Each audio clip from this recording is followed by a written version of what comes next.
What's up, everybody? Welcome to the Better You Project, optimizing health, hormones, and aesthetics. And today I have a very fun guest coming out of California.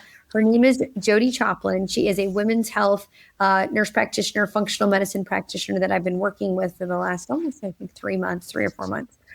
She is out of our Serenity clinic that I mentor out of San Francisco. And then they also have a second location in, I always say around Burlingame. And so what we're going to do today is we're going to talk a little bit about a common condition that we see in the perimenopause phase, which is a luteal phase dysfunction.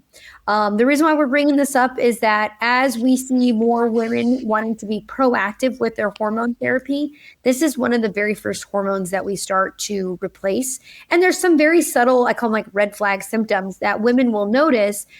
And that should be a trigger to them. Aha, I should probably get in with Jodi to go get my hormones checked, or whatever practitioner is near you. Jodi, are you ready? I'm ready. Hi. Okay. All right. First of all, let's talk a little bit about Jodi. How did you get into like the women's health, and a little bit about your background in gynecology? Yeah. So when I first became a nurse practitioner, I was working for a traditional OBGYN office where there really wasn't much focus on menopause, hormone health, unfortunately, at all, really, women's kind of preventative or even long-term health. I just saw there was really a lack of education for the providers, unfortunately, and a lot of women coming in, wanting answers, feeling like something was off, but, repeatedly being told that, everything looks normal or this is just a normal phase of life. And so that really wanted me to dive into the education myself and really be able to help these women not just feel better day to day, but also for those long-term benefits as well. Yeah, no, absolutely. So how long did you work at GYN office for? That was for about a year and a half. Okay. Okay. And some of the things that I thought was really unique, and I had a very special opportunity to help hire Jodi. And so one of the things that I thought as an interviewer was that she had already had some education that she took upon herself to do. And I think that says a lot about a nurse practitioner in that we're not used to, kind of beyond our degree, we're not used to having to spend a lot of time and money on our own to further educate ourselves. And Jodi did. She took a couple online courses, not because they told her to, but because she truly wanted to help her patients. And so when people are proactive with their education, and no one loves to invest more in their education than me, I was like, Jodi's going to be a great fit for this, and that she's already seeking out the education. And when your practitioner is going to conferences and staying up on the research and doing things like this, those are the practitioners who are going to really be able to think outside of the box and offer you options that aren't traditionally available, or maybe something that has never been offered before. So kind of shifting gears a little bit. So let's talk a little bit about the luteal phase of the cycle, Jodi. What is it that is happening from a hormonal perspective that might be causing some of these shifts? Yeah, so, typically the luteal phase dysfunction is going to be the second half of our cycle. So, typically we will ovulate around day 14, and then we look at this luteal phase, which is the day after that until we start our actual menses or our bleed. Ideally, we want that to be more of like a 12 to 14 day course. But what we can see with a luteal phase dysfunction, not always, but sometimes it's actually 10 days or less. Lots of different reasons that could cause this.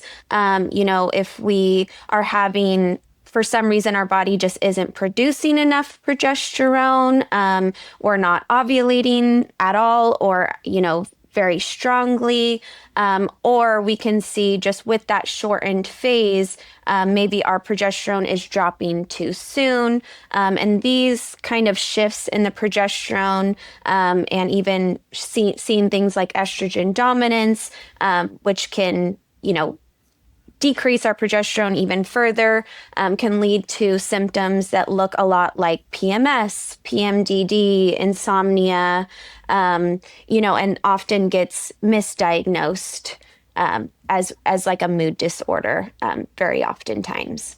Yeah. And I always tell patients, they come to us and they're like, well, my doctor put me on Lexapro or my doctor put me on this. And I'm like, you don't have a Lexapro deficiency. You actually have a progesterone deficiency. So why don't we actually try to replace that? Exactly. Let's talk about some of the common symptoms. Let's talk about the common symptoms and then maybe some of the atypical symptoms of like a luteal phase dysfunction or low progesterone. Yeah, so, common symptoms that we're going to see with low progesterone, real big ones, progesterone is a very calming hormone. And so we can see a lot of anxiety, especially during that time, that luteal phase time. But even we can see just general anxiety throughout the time. We can see insomnia, especially waking up between 2 and 4 in the morning, not being able to get back to sleep. A lot of times we can see early spotting. It can be very light, and a lot of times, women, when they present to their practitioner with that, they'll be told, this is normal. It's just a light day of your period, but that's actually, a really big kind of red flag sign that we should always pay attention to.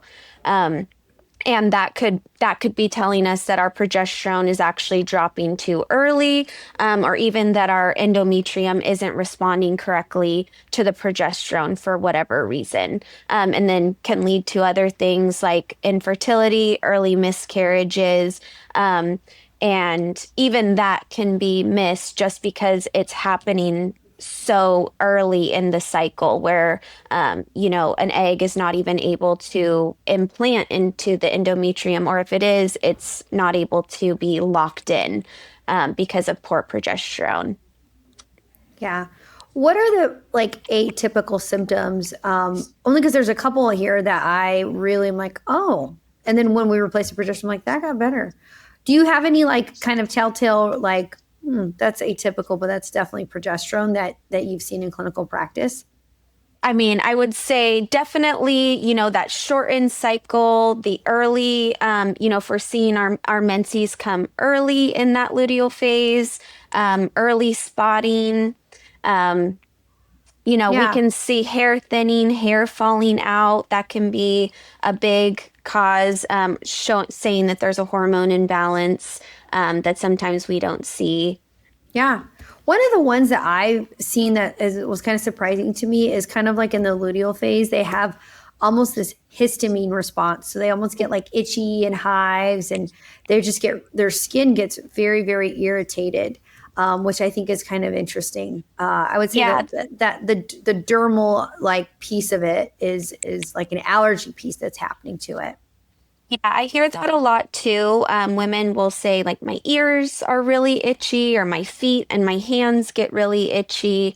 Yes, that's a big one that we don't necessarily think of when we're thinking of hormone imbalances, for sure. Absolutely. Some of the additional, downstream effects that we see when women have the luteal phase dysfunction, just as Jodi said, is these heavy periods or these irregular periods, or I call it the slow trickle, where it's like you're always on a period and it's just like a little bit, but you're always bleeding, which can ultimately lead to an iron deficiency anemia or even, further just malabsorption altogether. Jodi, talk a little bit about some of the other things that we would see with like an iron anemia, specifically when we see it in women's health, because what's always hard is a lot of these things can look like each other. And so how do you help sift that out? Are there any blood work things that you do?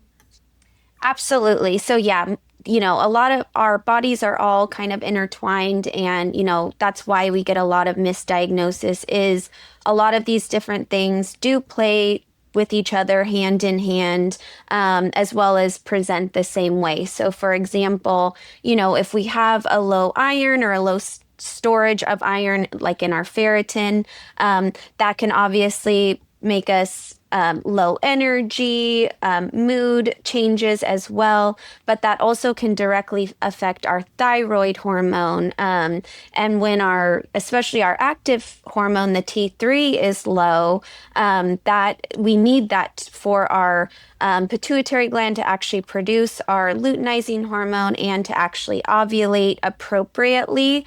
If that is low, we can still ovulate, but it's more of a weaker ovulation.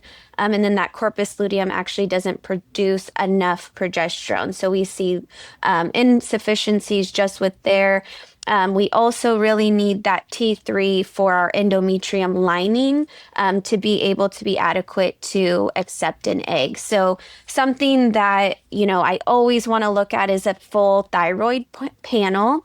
And typically, I will have women come in and their OB or primary or even endocrinologist tests the TSH or our thyroid stimulating hormone, and that's it. And unfortunately, I have to tell them, really, this doesn't tell me much of anything. We need to really be looking at our active hormones, that free T4, the free T3, as well as TPO antibodies, which, that's the most common kind of autoimmune disorder that we do see in our perimenopausal women, is that Hashimoto's, where our body for some reason is attacking that thyroid tissue. And then that alone can decrease our T3. But what we see with this autoimmune disorder is it actually can even attack our ovulatory tissue as well. So it's really important to get to the root cause of why, if we do have a luteal phase deficiency, we are having a shortened cycle, if we are having spotting, or these mood changes, that's why it's really important to really look at the entire picture, and get to the root cause rather than just jumping to, treating symptoms, even just jumping to ordering progesterone right away, or of course, the antidepressants, antipsychotics, antihypertensives, all the things that women get put on, instead of really looking at the root cause of labs. Yeah, no, that's perfect. So you bring up a really good point. Let's talk about so if a patient comes to see you and they're in the clinic and you're doing your intake, what would you say are maybe the kind of hormone labs, but then widen the lens a little bit, and what else are you drawing in, and kind of why are you doing that? So I'm also going to be looking at, nutrient deficiencies, that, I can also do just by assessment, talking with the patient. But we do want to look at a low vitamin D. That is actually, it's really important. It's a pre-hormone, so it can be really effective in helping us produce those thyroid hormones and our sex hormones as well. So looking at nutrient deficiencies like that, and vitamin B12, we want to make sure that, that's important, especially, our methylation factors for any kind of liver detox. That's going to help us get rid of any extra circulating hormones and estrogen to avoid some type of estrogen dominance. We look at a high sensitivity C-reactive protein. That shows us if there's any kind of inflammation going in the body, which can also directly affect our luteal phase, in that, it can decrease our LH surge, it can decrease our quality of ovulation, and, just overall inflammation can wreak havoc on all of these symptoms as well. So we check that. And then, of course, we're checking our hormone levels at an appropriate time.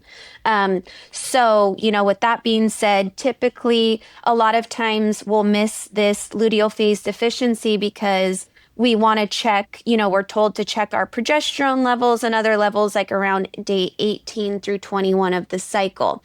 However, not everyone ovulates on day 14. People can ovulate on day 11. They can ovulate on day 21. So, checking other things with that to make sure that we're checking on the correct day. So, ovulation strips can show us our LH surge. And then we really want to be testing 5 to 7 days after that LH surge or ovulation. So other things that we can do to make sure that we're getting all of the information accurately is also basal body temperature. So when after ovulation, when our progesterone rises, when we want it to rise ideally, we'll actually see an increase in our temperature from like zero point 0.4 to 1 whole degrees. And we want to see that temperature rise for at least, 10 to 12 days. But that also can help us, determine where our LH surge is and then where the progesterone rise or dip is so that we can actually catch that. And then with that also being said is that we want to be monitoring these things. It's not just a one-time 1 month that we test this. This really is, we really want to be looking at this over this 2 to 3, if not more cycles. Yeah, absolutely. So we've talked about the testing, we've talked about the symptoms. What kind of first line interventions, let's start non-pharmaceutical. What are some of the basic things or nutrients that you start to replace with patients? Yeah. So, nutrients that I find are really helpful is, number one, just like our methylated B vitamins. We really want to support our B6 in the form of our P5P. That can be really helpful for progesterone production, but also for anxiety and mood disorders. That can be ranged anywhere from like 50 to 200 milligrams per day, just depending on how people tolerate. And then, we want to make sure that we're supporting our methylation factors with those cofactors, just really important for liver detox and liver health, so that we're metabolizing those hormones appropriately. A lot of times when we're under stress or we have outside toxins from whatever, alcohol, our diet, phytoestrogens, plastics, things like that, our liver can get too busy basically metabolizing that and not be able to metabolize our estrogen and other things like that. Yeah. So those are really helpful. Definitely magnesium. Magnesium glycinate can be really calming to take at night. Magnesium threonate actually is able to cross the blood-brain barrier and can be really helpful for symptoms during the day like brain fog, focus, fatigue. Magnesium citrate can be really helpful if we're, constipated. That's another big thing that we want to look at is any kind of changes in, the gut microbiome, any kind of dysbiosis going on, constipation. If we're constipated, we're not eliminating those hormones properly. And we can get some more estrogen dominance that way as well. So mag citrate can be really helpful with that, as well as fiber. And then, some more natural, a more natural producer of progesterone rather than jumping straight to progesterone is an herb called Vitex or chasteberry. And that actually helps our body produce its own progesterone naturally, and supports our luteinizing hormone as well. So that one I find really, really helpful just on a more natural side. Yeah, I love that. Love that. So I would say in clinical practice, the biggest things are going to be vitamin D, magnesium, and Vitex. I feel like that's what I've seen, with our patients. All right, let's shift gears. Talk a little bit about progesterone in prescription form. Maybe let's go over capsule and when you would use that, and then maybe other considerations. Yeah, so, the bioidentical form, progesterone or prometrium, comes in a capsule form.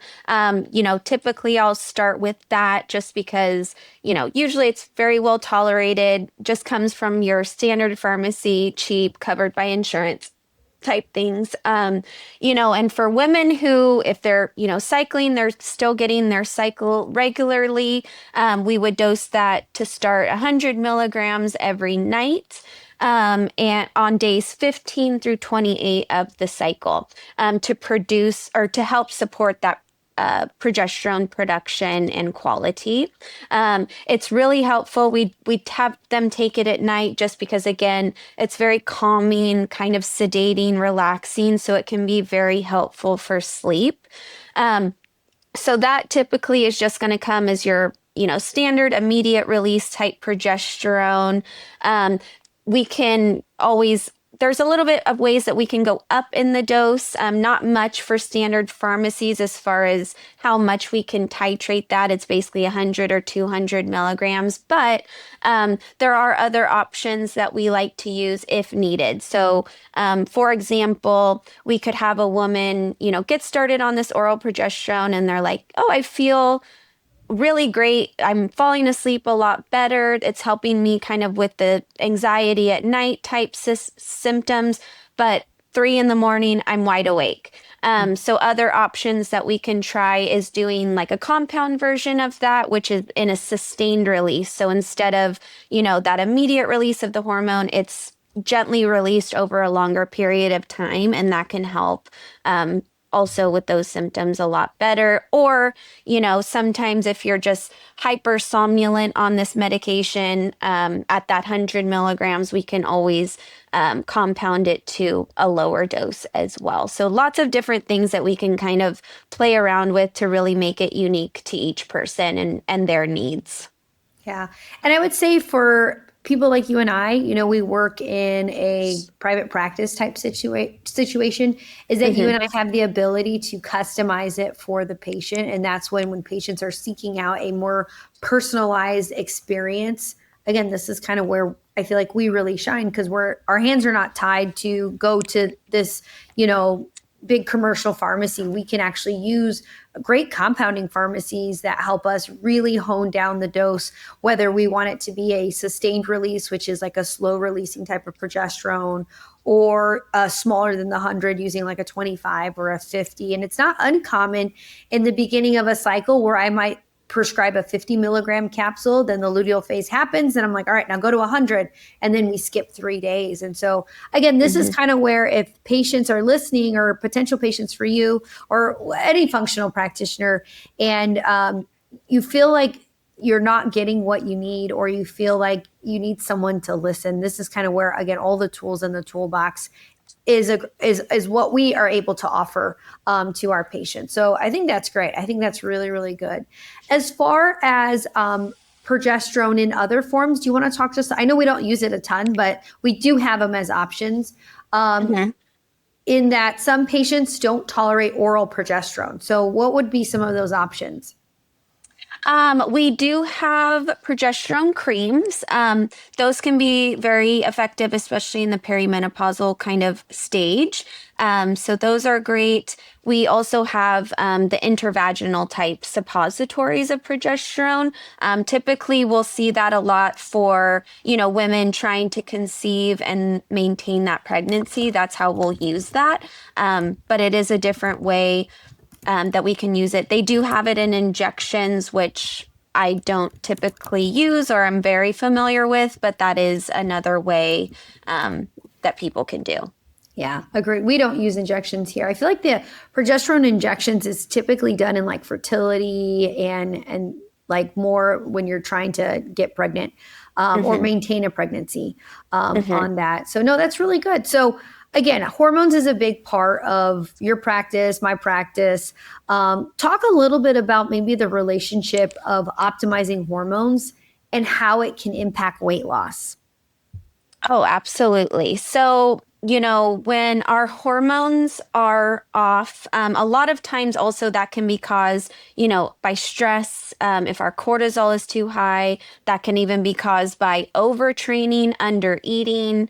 And so what can happen is, in these kind of states, the cortisol can actually be stealing our hormones. So we need breaking down points like pregnenolone to produce our progesterone. If we're high stress for whatever reason, that cortisol can actually steal those hormones from us. So it's important that, we're looking at everything and everything is actually balanced together. But what we can see is when we see deficiencies, like in our estradiol and our progesterone, that actually can really slow down our metabolism. And so, a lot of times we'll get women in and it's like, oh my gosh, I'm I'm working out, I'm eating the same, or, I'm working out more, I'm eating less. And I've got this 5-10 pounds that I just cannot get rid of. And especially we'll see that kind of around the belly. And, another reason being is because our fat tissues, they actually produce a little bit of estrogen, not enough to give us anything significant, but enough that our body is basically desperately trying to hang on to those fat cells for that estrogen. So making sure that everything is, copacetic and in a happy level is going to basically get our body out of that stress mode and into being able to work as it's supposed to. Yeah, absolutely. So patient comes in, you do your lab work. Talk a little bit about maybe some of the body composition testing that you will also look at to help optimize hormones and weight loss for patients. Yeah, so that's, part of it is when we're doing like our in-body scan, and we're really breaking down the body composition. One of the big things that I'm looking at is, muscle mass, of course. That's really important for, keeping our metabolism at a healthy level. But I'm also looking at where that fat is broken down. So again, when we see that fat, especially around the belly, we call it visceral fat. And it actually is pretty scary because it's that stubborn fat. It hangs out around our internal organs. It can put us at risk for cardiovascular disease, cardiometabolic syndrome, all these things that we definitely don't want. So that's something that I do monitor closely and that we look at for those reasons. And, we do want to promote weight loss for that reason, but also because, adipose tissue in itself creates those kind of estrogens. Bad estrogens can give us even more symptoms, as well as just puts our body in a general pro-inflammatory state, which again, that will increase our cortisol, decrease our LH and our ovulation, throw off our thyroid hormones, throw off our gut microbiome. So all of that is really important. Yeah, no, it's good. It's good. So if a woman is, in her 30s, a lot of times their regular doctor is going to say, you're too young for hormones.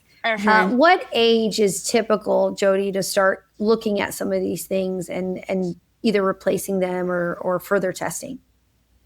There's really no right age. And that's, I know unfortunately women are told that a lot. Either, you're too young for this or you're too old for this, and it's dismissed. Every woman's body is different. And so I think it's important, no matter what your age is, one thing that I always recommend to people, the basic thing that we can do is journaling. It doesn't have to be like paragraphs long every day or anything like that. But if you just do little notes of how you're feeling, where you are in your cycle, how you're feeling, and this can be a traditional journal, but there's a lot of really cool apps out there now too that kind of help do it for you, like the Aura Ring, Ovia trackers, things like that, where you can really keep track of your cycle and your symptoms. And it's important to do that because, when we start seeing changes like in our luteal phase, shortening there, or some spotting, or,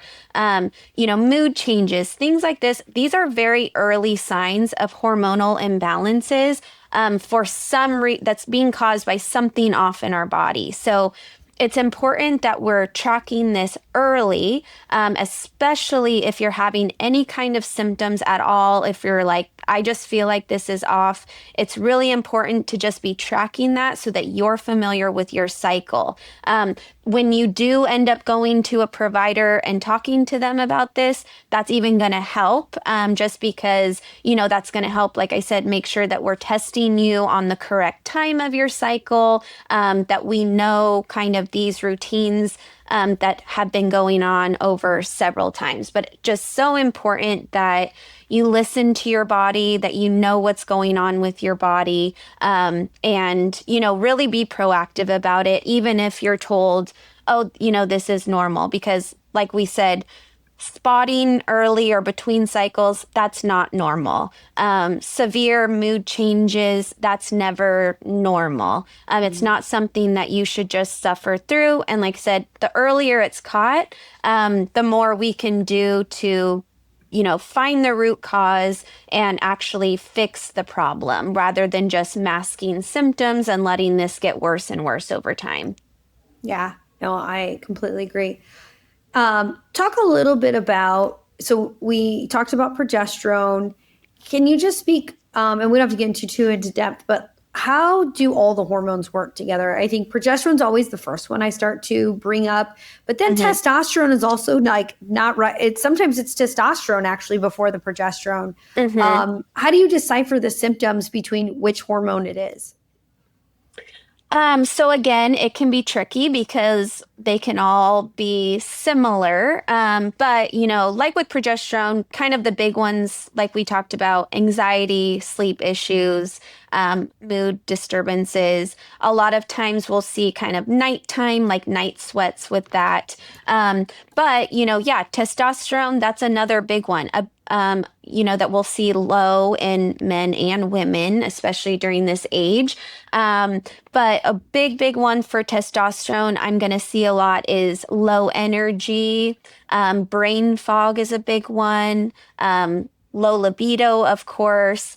Definitely changes in body composition. So decreased muscle mass, inability to, increase your muscle mass, as well as, poor recovery after workouts, or even if you're able to even get to the workout. A lot of times it's like, I don't have the motivation. I don't have the energy, to get there. And then, like I said, then we see, on the body composition, we'll see this decreasing muscle mass despite their interventions of exercise or protein and things like that.